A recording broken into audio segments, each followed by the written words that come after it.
Длабоко вознемирувачка видеосодржина на телевизија Стар му доставија гледачи во текот на денешниот ден. На неа за нас идентификуван идиот од населбата Баби Штип физички и психички малтретира девојка која очајно се брани и моли за милост.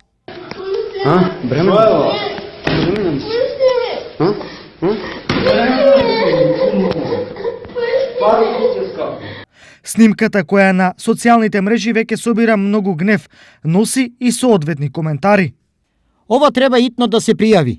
Што и да е во прашање, никој не сме вака да тепа. Ако е и бремена, можеме ли да замислиме што ќе се случи? Овие и двајцата во затвор. Се дел од коментарите на социјалните мрежи. Запрепастени од видеото се и од општина Штип.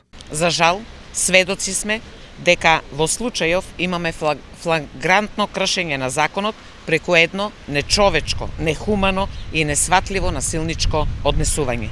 Немоќноста да се одбрани од насилство само потврдува дека се работи за понижувачки, дискриминаторски однос кон живо човечко суштество, кое само затоа што е девојче и е немоќно треба да биде казнето. Двајцата насилници од Штип кои поставија видео на кое се гледа како тепаат девојче се веќе идентификувани и приведени. Ве известувам дека лицата се идентификувани. Бирото за јавна безбедност постапува и Центарот за социјални работи. Најстроги санкции за ваквото нечовечко однесување. Напиша на својот Facebook профил дополнителната заменик министерка за внатрешни работи Славјанка Петровска. За конкретниот настан запознаени се основното јавно обвинителство и надлежниот Центар за социјални работи.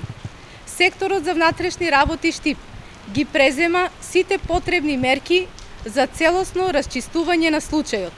Освен за непосредниот насилник, полицијата ја отвори вратата и за снимателот кој исто така на директен начин учествувал во насилството. Во меѓувреме, помош за малтретираната девојка ќе има и од организациите кои се занимаваат со заштита на жртви на насилство. Веќе сме договорени да се сретнеме со неа, значи да оствариме средба. Значи сега ни останува нам да работиме со самата жртва, која што и претходно ни беше странка, и да видиме што можеме да направиме за неа, да ја зајакнеме и психолошки, и економски, и на секаков можен начин, за да да може да излезе посилна, а не послаба и поранлива од ваквите случаи. Бесплатна правна помош за малтретираната девојка понуди и адвокатската канцеларија Ваневски од Скопје. На нападнатото девојче нудиме бесплатна правна помош, односно застапување во судска постапка со приклучување на кривично гонење и да и се исплати надомесна штета. Доколку некој ја познава, нека ја упати да не контактира. Напиша адвокатот Ваневски на Facebook. Инаку девојката и претходно барала заштита и е во системот како жртва на насилство.